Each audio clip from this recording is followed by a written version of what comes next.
So our speaker, Gabe, let's see. When I first met him, I started coming over about a year ago to this group. He was always happy, and he had a lot about him. And I wanted to hear his story. Some bitch wouldn't never tell me anything. He's like, you just got to hear it. You got to do it from the podium. I had a friend in Midland that was needing speakers in Midland. And I went up there and spoke, and then I was like, man, I got some people around St. Angelo to come up here and speak. So I had him speak. There is jaws on the floor. I mean, his story is awesome. It shows you what this program can do and what the power of God can do. It's truly gives you, it's a story of hope of that God can do anything to help you overcome relationships, everything in your life. And he's just a true example of what this program is about. He carries the message. He stays busy and he stays active and sponsors a lot of people. And I'm glad to have him as a pretty good friend here lately. So come up here, Gabe. Yeah!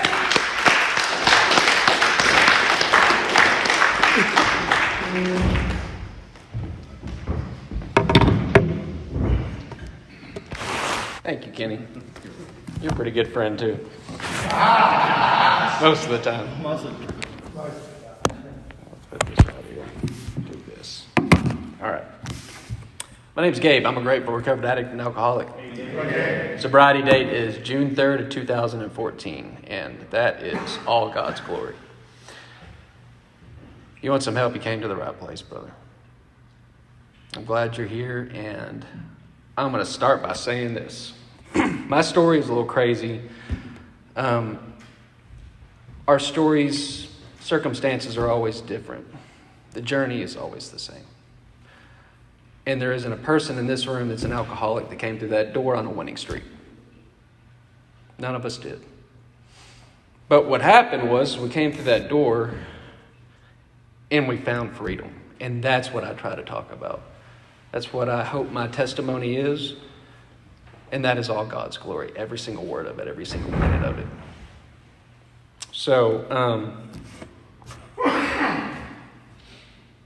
says, rarely have we seen a person fail who has thoroughly followed our path. Thoroughly followed our path. What is it? I finally sat down and listened to Russell S. God almighty, you'd been hounding me to do this. And yeah, I think Russell and I think Chris Raymer said that, I think they had the stats about the same. It's about half of 1% of all alcoholics get 20 years of sobriety. That's incredible. That means everybody else goes on and blots on to the bitter end. 0.5, 1 of 200. Why? I grew up and I always asked why. And I will continue to always ask why. And I'm going to ask everyone in here right now, why? And I want everyone to think about that. Why are you in here and why do we do this program? This book compares us to cancer patients and compares our disease to cancer. And here's the difference. We destroy everything around us and everyone around us, and it's entirely a disease of selfishness.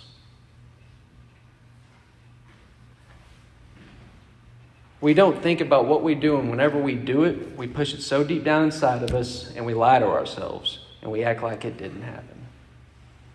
And then we go around and we manipulate everybody in our path, and we try to control our circumstances, and we try to control our lives. And then we come in these rooms, and we find a little bit of freedom for a little while, and we get sober, put the cork in the bottle, put the drink down. And so many times in rooms in AA and places I've gone, there's still suffering, there's still misery, there's still this prey to depression and everything else that we talk about in the bedevilments. Why? These guys that wrote this book in 1935, and my sponsor's probably going to kill me that I go down this path, but that's okay. I'll fade that heat later. Guys, all the 12-step programs came from AA, and this came from the Oxford group, which came from Christianity, which came from the Bible. And the majority of this came out of, and I learned this and I did some research on it, came out of Matthew 4, 5, and 6. Sermon on the Mount, 1 Corinthians 13, the love section, and the book of James. What I'm going to tell you and my story is how I found freedom. And I'm going to share that with you because that's how I got this bondage removed from me. And I found out I no longer had to carry this burden. And it changed my life. And it changed my family's lives. And it changed everyone's life in my path. And I understand something today that I never understood then. And it would have never happened if I wasn't an alcoholic. And I have a feeling that's David, and it is. Hi, David. So let me begin. I was born and raised here in San Angelo. Came from a really good family, and I always knew there was something wrong. I didn't never feel like I measured up. I was never someone that was good enough for my father. I didn't play sports good enough. I wasn't smart enough. I didn't do the things that he wanted me to. In fact, I didn't even like the things that he wanted me to do. And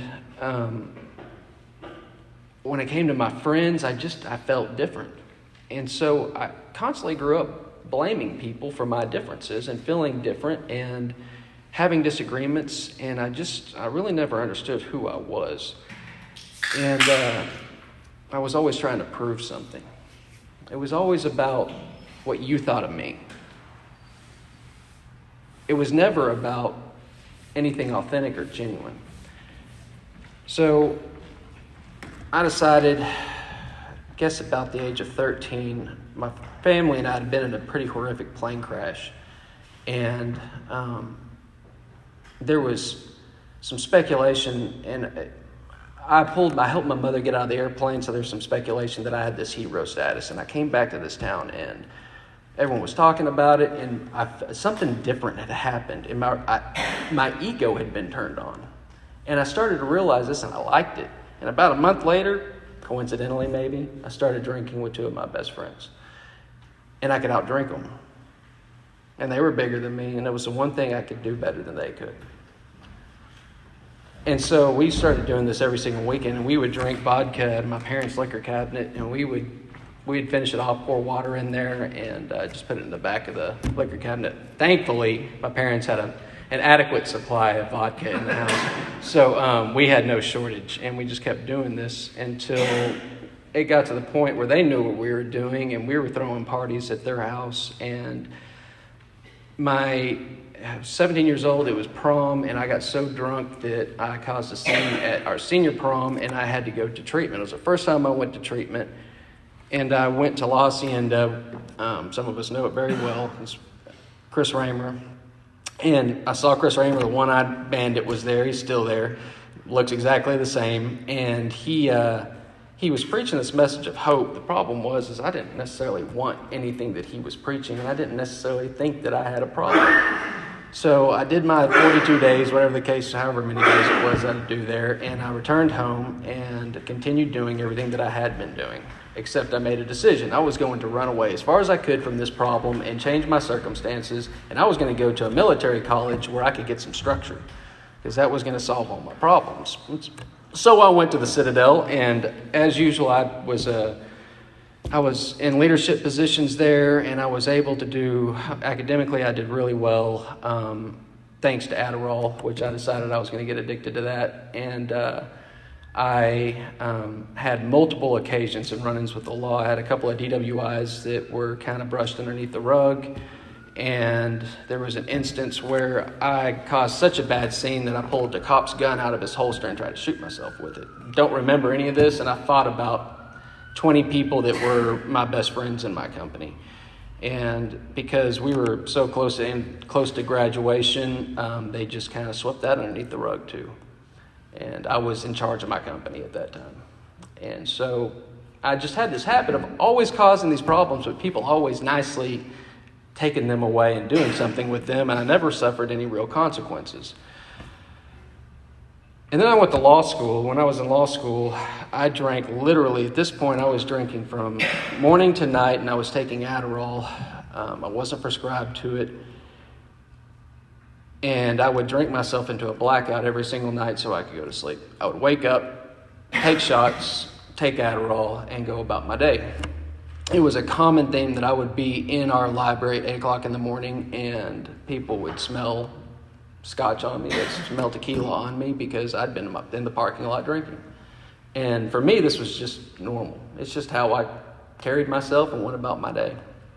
And I met a girl while I was there, fantastic person, and she stayed with me. We moved in together. We lived together for 2 years, and it got to the end of our stay at law school. We were both about to graduate, and she asked me, she said, Gabe, you've got a choice. It's either you or the bottle. And I told her, the bottle.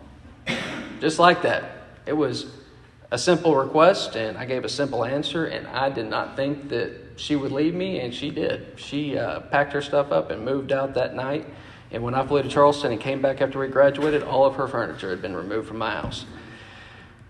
And I was decimated, I was miserable, and I just spent about 3 months drinking myself into oblivion.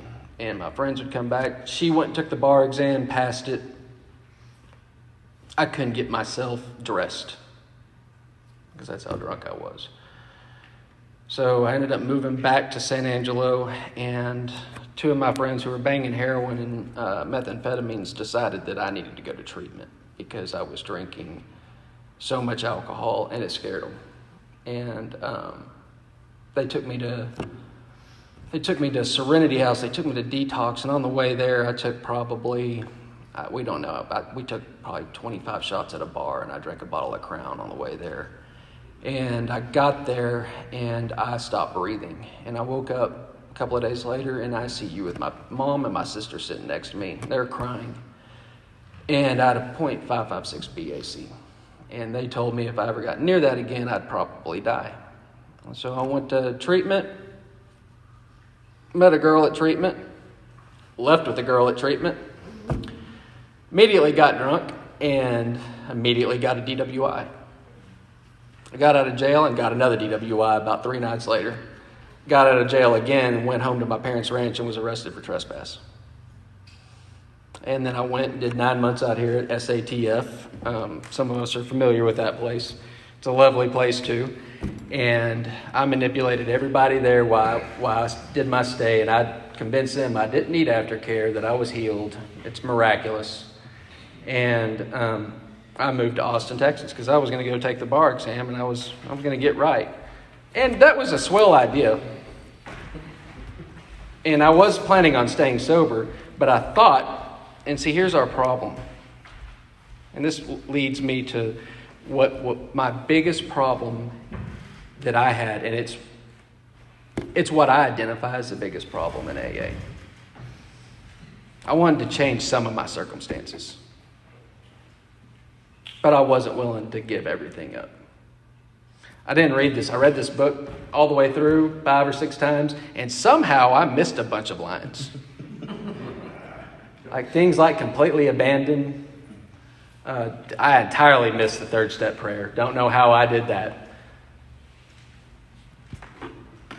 So I decided, because I'm not drinking and I can change some of the things in my life, but I'm not going to give up certain things that I do like. I decided that I could go study at the strip club.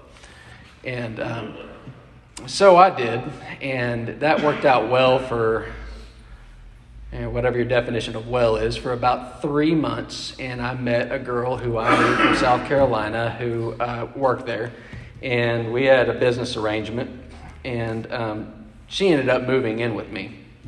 And then she moved about 2 more of her friends in with us too, and I lived about 1,000 feet away from Bedichek Middle School, and my sponsor at the time, and I had a sponsor, was an attorney at the AG's office, and he took me to lunch and said, Gabe, they're probably going to send a SWAT team and arrest you for running a brothel.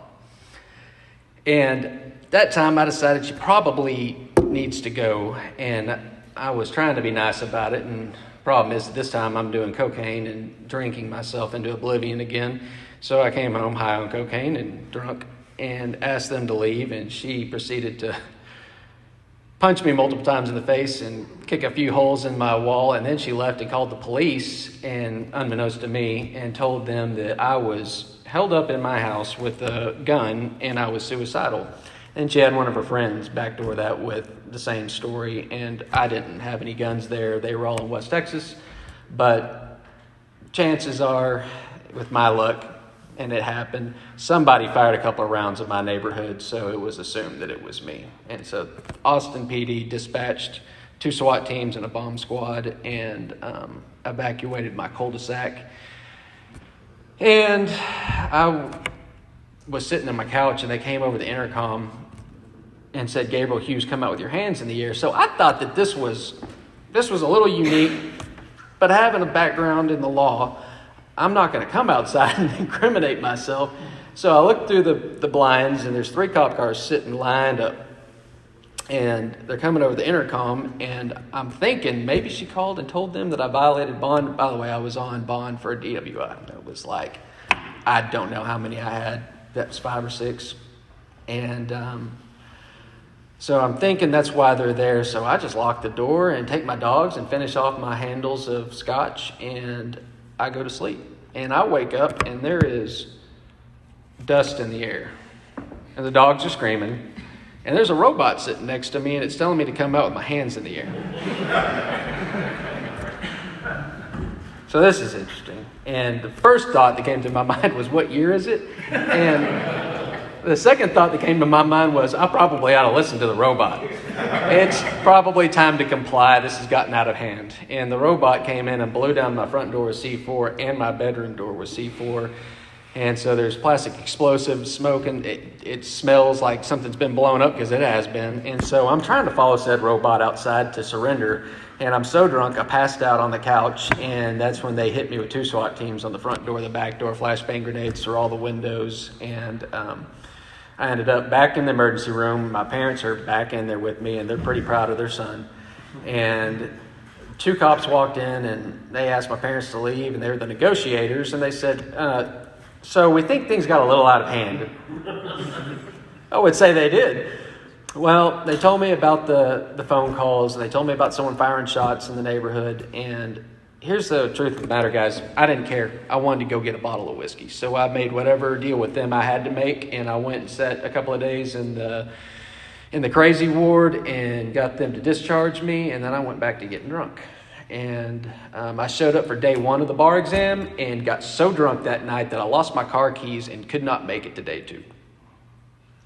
So that's how that went. Ended up, after the SWAT team raid, I had to move, and I decided I was going to move to East Austin, to East Old Torf, and that was a horrible decision. And because turns out I like uppers, and turns out I really like crack cocaine. And I moved like right into crack central. And I move up, and that's like the first thing that it wasn't, hey, I'm so-and-so. It was, hey, do you want to buy 20 of crack? And as a matter of fact, I did at that time in my life. And then I bought a whole lot more than that, and I sold everything in my house. I ended up getting a job during that time, somehow, some way, working at the state capitol. I was the committee clerk for the Senate Committee on State Affairs, and I was smoking crack in the Senate bathroom, running the Senate Committee on State Affairs. I was riding a bus because I had totaled my car, and I hadn't had a car in about a year. And so I'm riding the bus till midnight at night, getting up and smoking crack and riding the bus to work. And I remember thinking to myself, and I'm on probation at this time, and I keep violating my probation, and I keep walking in and making these great arguments to the judge, and they keep releasing me. And I blew numbers in her courtroom with everyone present, and they still let me go. They still let me make it. This was the story of my life for years. I was able to manipulate my way out of any situation, and I did. And I did a great job at it, apparently. Evidently, it stopped working for me, and we're going to get to that. So I ended up getting fired from that job, surprise, surprise. And I was violated my probation at the time, surprise. And so I went to jail, spent 3 months in Del Valley, and turned 30 years old. And that was when I decided I was going to go to any lengths necessary to get this thing. Any lengths necessary. I was 30 years old, and that's when I started to understand the true definition of alcoholism. Before then, I was drinking on my own accord. I wanted to do this, and albeit there were some unwarranted circumstances and consequences, but up until then, this was a decision I thought that I was making voluntarily.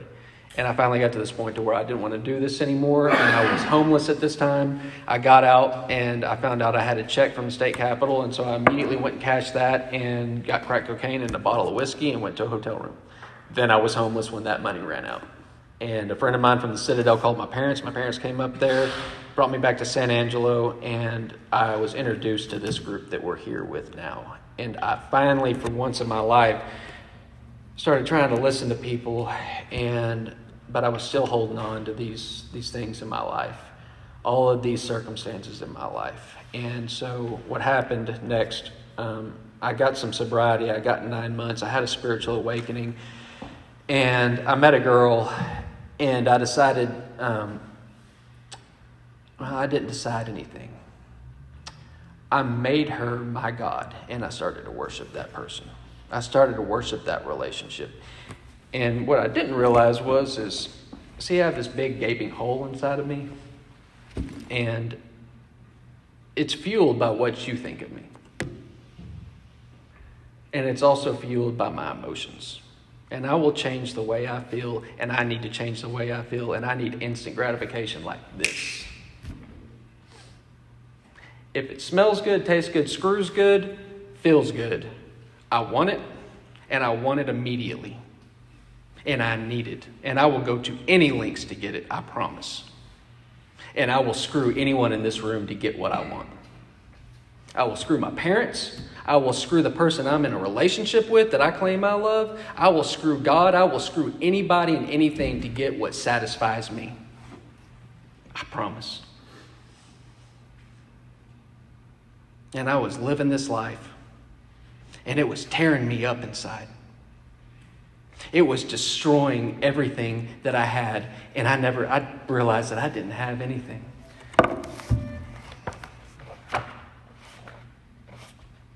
Page 73. This is one of those things that I overlooked when I read it the first couple of times. More than most people, the alcoholic leads a double life. He is very much the actor. To the outer world, he presents his stage character. This is the one he likes his fellows to see. He wants a certain reputation, but knows in his heart he doesn't deserve it. That was me to a T. I was living this life, and I didn't deserve any of it, and it was cutthroat. I knew I was guilty of all the things I was doing. And then I finally got to this place where I'm in this relationship, and I need this person to do certain things to change the way that I feel, because I'm no longer drinking. I'm no longer drugging. I'm just using somebody else to satisfy my need, to satisfy my desire to change instantly. And so I'm working this program, I'm working with people, and we got into a fight, and the pain was so bad. And at this time, I was convinced she was cheating on me. I had cheated on her. The pain was so bad, and she wouldn't even acknowledge me. I walked inside of her house and started drinking.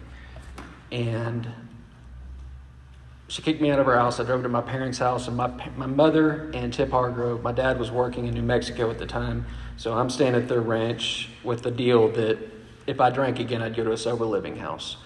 And Brian Vincent, Jerry Green, my current sponsor right now, Brian was my sponsor at the time, came out there to try to get me to come back into the rooms. And what they saw was, in their description, something that was unnatural. I was a raging mess, and it was full-blown spiritual. And it had manifested physically and mentally, and I was completely insane. So my mother drove in from New Mexico, met Tip Hargrove, who's a family friend and attorney, and there was a fight inside.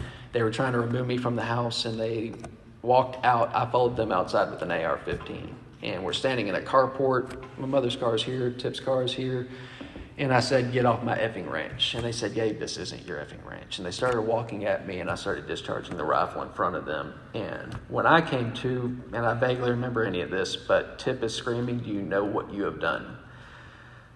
And there was blood everywhere. And I'd shot him in the top of the foot, and my mother had been shot in the femoral artery, and she's dying on the floor, on the ground. And there was blood spraying everywhere. And I threw the AR-15 and grabbed Tip and begged him to save my mom's life. And he said, I'll do what I can. And we put her in his truck, and I don't remember this, but he took his tie off and put a tourniquet on her leg. And they got her to Shannon. By the grace of God, they ran into DPS, and they got her life flighted to Shannon and operated on her for several hours. And at this time, I didn't know it. She had survived, but they were still operating on her. And from what I recollected, she wasn't going to survive. So at this point, it was time to let the cops take me out. And so the police showed up, and I walked outside with a shotgun, waving it at them, told them I was going to kill them all, and was basically begging them to shoot me. By the grace of God, there were people there that cared about me. And Todd Dornecker, who works with us, they did not shoot me when they had me absolutely dead to rights. They got a tank from Abilene, Texas, and brought it out there and put in tear gas, and it got to the point to where I couldn't breathe. And so I put the 12-gauge shotgun in my mouth to finish the job. And I was trying to figure out how to do it with my thumb or with my toe. And decided that I didn't want my father to have to clean that mess up. And so I picked up my Bible and I got on my knees and I prayed. And I said, Thy will be done. And I walked out with that Bible in my hand, and they didn't shoot me. They arrested me, and I went to prison. And when I went to prison, I stayed in the relationship with this girl, and she was my rock. She was my God. She was my higher power for a year and a half. If we had a bad conversation, I had a bad day. And it got to the point where they moved me to Beaumont, Texas, and I was there so I'm 8.5 hours away, and I was there for a long time, and she was moving on, and I could not handle this. And I'm screaming into this telephone like a real lunatic, trying to control somebody from 8.5 hours away behind concrete, barbed wire fence, and guards with machine guns. And I hung up the phone, and there were two guys sitting at the table next to me, and they said, Hey, man, why don't you come sit down? You need some freedom because you don't have any. And so I sat down with them, and they happened to be two guys that were in this program, and they were two guys that were very spiritually connected to God, and they were Christians. And they said, if you want what we have, we recommend you do everything that we do. And I did. And today I do. It's right here. There's something in our book, and it's 2 words: incomprehensible demoralization. And if you know what those 2 words mean, and you know together what those 2 words mean, you are absolutely in the right place. Welcome to the desert. So here I am. She walked out of my life. I don't have anything except this simple kit of spiritual tools that is laid at my feet by these 2 guys that are sitting next to me. There was nothing left. And that's the beauty of the desert. It's supremely valuable in the eyes of God precisely because there is no value to us. There's nothing left to exploit. There's nothing left for me to manipulate. It's just the truth, and it's just the false. And I finally, for once in my life, started listening to these guys and started doing this work. And I surrendered. There are quotes all throughout this book. On page 14, it says, "This is simple but not easy. A price has to be paid. It means the destruction of self-centeredness. We must turn in all things to the Father of light who presides over us all." And then it says, this is drastic and revolutionary. I know a lot of people who've got some time and then they end up going back out. I know a lot of people who've got some time and they're absolutely miserable. I know a lot of people who are just dry drunks, and I'm like, man, why don't you go get drunk, please? Please, because you're miserable. Or do this thing. First 2 steps are just conclusions. My life is unmanageable. And I cannot do this without God's help. I tried everything. My parents tried everything. The state of Texas tried everything. And I especially did not like their answers. And all these other times when I came into this program, I found myself doing this thing, but I'm still trying to control certain circumstances in my life in a program that says I cannot control my life. I'm still trying to control outcomes, and I'm still giving people power over me by what they think about me, and I'm still putting trust in other people. And I haven't figured this out yet. When I finally got to this place in my life and I started working these things, 1 and 2 are pretty simple. I was beat. I didn't have the answers anymore, and I had nothing left. I'm willing to start walking, and I have faith. And that's step 2. I believe that a power greater than myself can restore me to sanity. It's all the hope I had left in the world, and I focused it right there. It was all that I could do that was left. And then I got on my knees, and I said step 3. And when I say, guys, that I was contingent on what other people thought about me, I want you to think about this. When I was praying inside prison, a guy came up to me and he said, "Hey, brother, I want you to stop praying to us and start praying to God." Because I was concerned about what I was saying in regard to them. I start talking to God. He's the one that's listening. I started doing that. And then I started thinking about this 3rd step prayer. And I got on my knees. And I get on my knees every single morning of my life and every single night of my life. And I pray this 3rd step prayer. Guys, when this program started, they used to get on their knees and give themselves to God when they did this thing. Now we pick up this desire chip. That's great. If you're at a place in your life where you're willing to get on your knees and completely surrender yourself to God, you're going to get some freedom. You're going to walk this thing out, and you're going to walk it all the way out. God, I offer myself to thee to build with me and do with me as thy will. This is a sacrifice. This is what I just talked about. Relieve me of the bondage of self so I may better do thy will. Take away my difficulties that victory over them may bear witness to those I would serve of that power, that love, and that way of life. There is nothing in there about me getting anything money-wise, car-wise, romantic-wise. It is about a sacrifice and God using me as a testimony. That's what this whole program is about. And I love it because you keep reading. We thought well before taking this step, making sure we were ready, that we could at last abandon ourselves utterly to Him.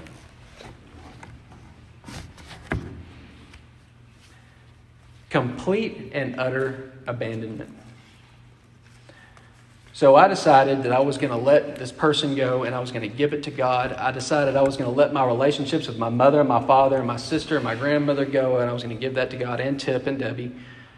All those people that were my friends that just kind of vanished, I'm going to let those go too. And I'm just going to walk this thing out. I did the 3rd step prayer on my knees, and then I started writing all this stuff out. And then I started realizing in my 4th step, oh my God, these patterns of behavior are all the resentment, all the selfishness, all the fear. And it was all selfishness. And I was so concerned with myself, and I was so attached to my self-consciousness that I was ineffective to be of use to God or anyone in this room. Then I got into my relationships, and there was a whole bunch of jealousy and fear in there.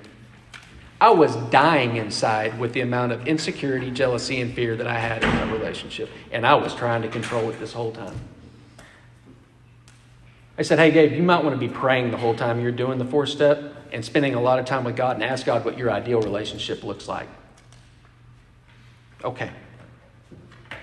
Pour your heart out to Him while you're doing it. Because this is painful. And it is. And I did. And then I sat down with somebody and I confessed everything. And I held back all kinds of things when I did my first 5th step. I didn't tell them I was on speed, that I'd finally been prescribed to it. And, hey, well, by the way, you're ADHD, and you're bipolar disorder, and you're major depressive disorder. And let's go to page 52. And I'm not a doctor, and I'm just talking solely about me. We were having trouble with personal relationships. We couldn't control our emotional natures. We were a prey to misery and depression, so we couldn't make a living. We had a feeling of uselessness. We were full of fear. We were unhappy. We couldn't seem to be a real help to other people. If it walks like a duck and it quacks like a duck, we're going to write you a prescription for mood stabilizers and antidepressants. And you're also ADHD, so we're going to give you some speed too. That's fantastic. Can you give me the maximum dose, please? Because I'm really ADHD. And I did. I got the maximum. And I did not disclose any of this. I held it all back. So here I am. I finally get to the point to where, guys, I'm so miserable. I don't want any of it anymore. Take all of this, please. And I wrote it down, and I want God to take this. And I'm begging this guy across from me, and he's like, I can't take it from you. You're going to get to give it to God here in a second. That's what they say separates the men from the boys. Step 6. 6 and 7. I was fully ready to have God remove all these defects of character, to have me good and bad, all those things that stand in the way of my usefulness to God. And then all of a sudden, my life started changing. And I was able, while I'm working this program, I'm able to walk through every prison unit I went through. And a guy came up to me and he said, Gabe, you're the kind of guy that's going to walk through locked doors. And I did. I walked through every single locked door that came in my way. Guards nor offenders could stop me. And I walked in there and we fellowshipped. We had full-blown revivals. We had a really good time. Every unit I went to, there were hard times too. Prison's not a fun place. And I wouldn't change any of it. Not a piece of it. And on Christmas Day in 2015, Tip Hargrove got on the phone and he just said, something in you has changed. And I want you to come home and I'm going to help get you here when you're up for parole. And it was the first time in my life I understood what grace was, because I didn't deserve any of that. I went to other units. I walked this entire program. I made my amends. The problem was my amends were so bad. The things I'd done to people were so horrific. I couldn't just call you and tell you I'm sorry. I said that thousands of times. And the problem was I meant it thousands of times. But I was so insane because of this mental obsession that we have in this disease, that when I said I was sorry and I meant it with all my heart, because I was a slave to what people thought of me, and I was a slave to changing the way I felt, 24 hours later, sometimes less than that, I was loaded again. Because I didn't know who I was, and I was insecure, and I had no purpose and no meaning in my life whatsoever. And I knew I didn't deserve the reputation that I had, and I was miserable. Next thing I know, I'm walking through penitentiary, and I'm helping these people, and my friend looks over to me and he said, looks like you've got a purpose. And I knew it deep down inside of my heart. I was praying every single morning. The offenders would walk by and see me praying. We all of a sudden just started having prayer circles every single night. We're praying for people at home. We're praying for people inside. We're praying for everybody. And then we're going and we're helping people. We're carrying this message in all of our affairs. And my life started changing dramatically. I didn't love myself. I'm starting to work with other people and I'm starting to love them. And then I started to love myself. This didn't just change overnight. I hated my guts and I hated looking at myself in the mirror. And when I started working with other people and sacrificing my time, and I had no conditions with God. 0. I don't care if I go home. I don't care if I get my family back. I don't care about anything. I want to serve you because that's where I was. And I was walking through this desert and I was relying on Him wholeheartedly, and miracles were happening. Doors were opening up. People were teaching me about myself. I'm helping them as much as I can. And I learned so much from these people. And it changed everything in my entire perspective. And when I was on that phone that day in 2015, I realized I wouldn't change any of this. Not a piece of it. Not being an alcoholic, this is not a death sentence. It means I'm called. And my uncle had been screaming that at me my entire life. Everyone in this room is chosen. Everyone. To go do something so much greater. That man over there said, Gabe, do you smell something more? For once in my life, I did. And I knew there was more out there. And it got better and better and better every single time I sacrificed my time and sat down with somebody. I came up for parole and I made my first parole after 4 years. I went and did a program and returned home after 4.5 years. And I walked out and I walked into this world, and it was a brand new place to me. This place kept going. I had stopped, and there was an incredible amount of fear. I came back to a city that knew everything that I did, and all of a sudden I was walking on fire with God, and then all of a sudden this reality came back to me, and it was contingent about what y'all thought about me again. But I knew what to do, and I talked to my sponsor, and I called everyone, all my spiritual advisors, and I started walking this thing out. We went back in that room and did another 5-step prayer about the ex-girlfriend, because I had some resentments, and there was a lot of pain there, and got it out of the way. And I gave that to God, and I got on my knees every single night of my life and every single morning, and I prayed for blessings over her life. Until I didn't think about it anymore. Until I was free from that burden and that bondage. And I just kept helping people in here and helping people out there. I got a fantastic job, and I started peeling stickers off of extrusion. And now I get to work with some of the most incredible people around the world and do incredible things. And that puts food on the table. My real job is for God, and it's in these rooms, and it is what gives me purpose and meaning in my life. It says on the top of page 77, our real purpose is to be of maximum service to God and the people about us. And guys, it required me to surrender and sacrifice everything. And it requires me to surrender and sacrifice everything every single morning that I get up. And I put my eyes on God, and I follow this rigorously. Just like it says on step 11, I get on my knees and I pray, and I focus my eyes on God, and I let Him direct my thoughts and my actions. I don't live in the future. I don't put trust in other people. C.S. Lewis said it best. Human beings will fail us every single time. The best of them will die. My faith and my trust goes to God. And I realize that we're living in this sea of spiritual sickness, and none of us are righteous. What I do is I turn this over to God, and I pray for protection and wisdom and revelation every single day, and He gives it to me. And He has never failed me. Not once in prison, not once when I got out here. I got into a relationship a year ago, and it was with someone in the program. She had some time sober, and she relapsed, and she did some things that were really painful to me that normally would have created a huge amount of pain, and who knows what I would have done. Spun off and drank myself into oblivion again. I was the only person who knew she relapsed for 3 months. And I talked to her every single night and begged her to get honest with her sponsor and come back into these rooms. When she did, my job was done, and I moved on down the road. I was able to be a blessing to that person. Guys, God was doing for me for what I could never do for myself. 10 years ago, I would have gone off the deep end. I would have said horrible things to this person and cussed her out. I was able to be a blessing to this person. I could never do this in my life. This is not me. I walked out of the penitentiary, and I was grafted back into society. I walk a free man. I go work out. I go to work. I go to restaurants. I go on dates with my life is incredible. And I'm sure there are people that say, that's that crazy MF that shot his mother with a machine gun. True story.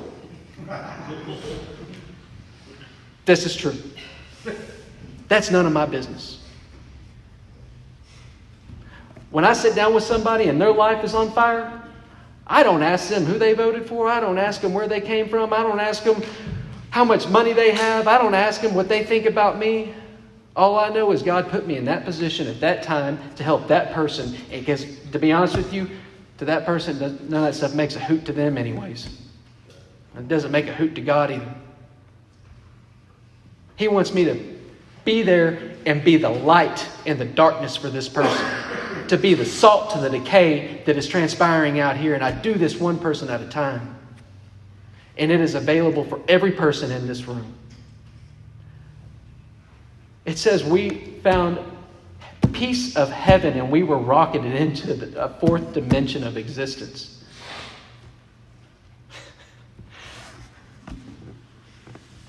When I went to prison, when I got on that chain bus, I said I want to be on the rocket ride. And I promised myself and to God, none of this time will be in vain. Not one day of it. And I'm begging all of y'all in this room, don't let this be in vain. This is your journey. This is your calling. Having had a spiritual awakening as a result of these steps, the spiritual awakening is when I realized that this wasn't a curse. This was a full-blown blessing, and I found my purpose and I found my meaning in my life. And I'm a soldier in God's army, and every one of y'all are too. provided you open the door. Guys, there's a sacrifice, and what lies on the other side of that door is something that I can't even put into words. It's just a testimony. You get to watch it. You see it in people in here, and you see it when someone's working with you, and you sit there and you go, this guy's telling me the truth, and he's got this energy, and what's going on with this? I want a piece of it. There's a sacrifice that's there, and you can't see this on the other side. You can just experience a little bit of it, but when you open that door, your life is going to change. Your life is going to change, and you're going to get a new sense of freedom, and then you're going to be able to walk through life on life's terms. Things are still going to happen. People are still going to do horrible things. You can turn on the news. This is why we have attorneys and insurance companies and whores, because human beings are messed up. I walk through there, and it happens, and I give it to God, and I realize that, and then I ask God, when I'm praying, how can I be a blessing to this person?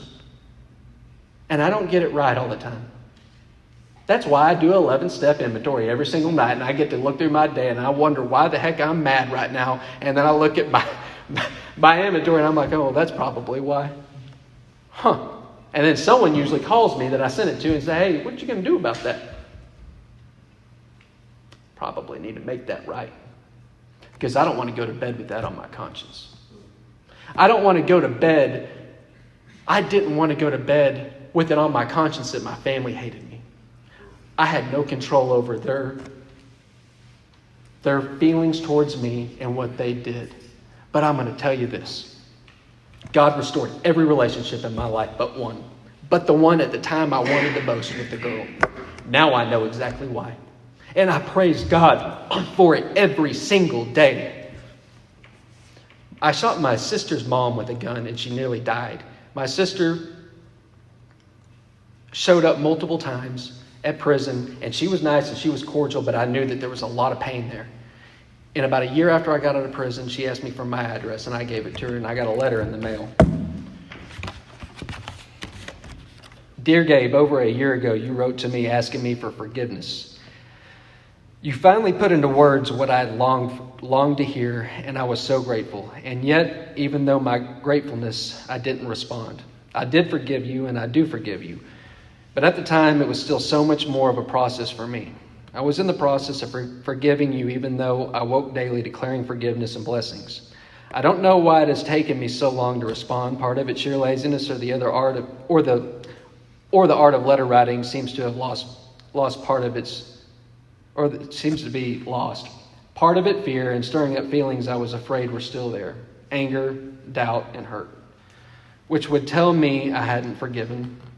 And part of it, disobedience to God for true unknowns. Either way, I sit here this morning with no stirred up feelings other than love. I am so grateful to have you back. It's been so long, much longer than that physical prison sentence. And I do forgive. And I ask you to please forgive me for taking so long, for being so slow, for being so unforgiving and unloving, for not being there for you.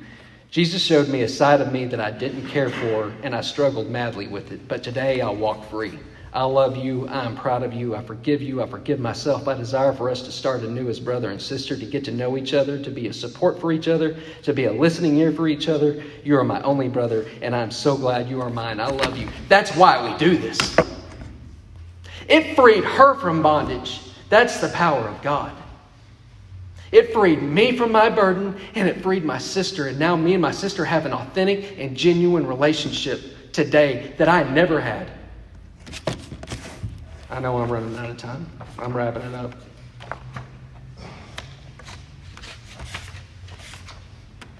We will know serenity, and we will know peace. Guys,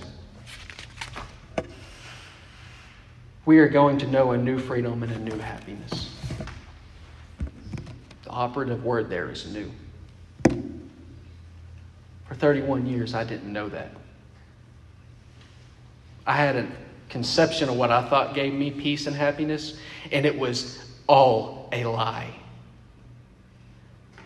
Complete abandonment, complete surrender, walk through the door, do this thing, and it's going to change your life. And you're going to look back on this one day and you're going to say, thank you, God, for letting me be an alcoholic.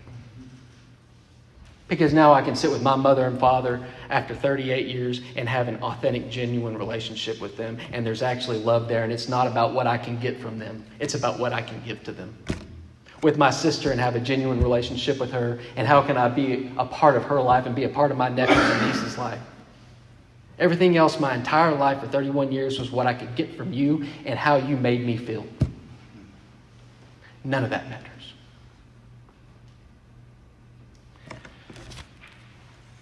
If you want to be a soldier in God's army,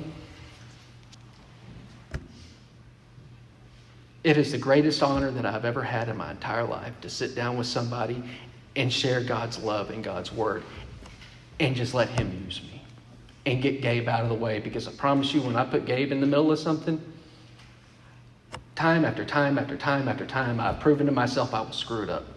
It always leads to the path to destruction. When I make God the center of it, seek ye first the kingdom of God and his righteousness, mountains move. Locked doors swing wide.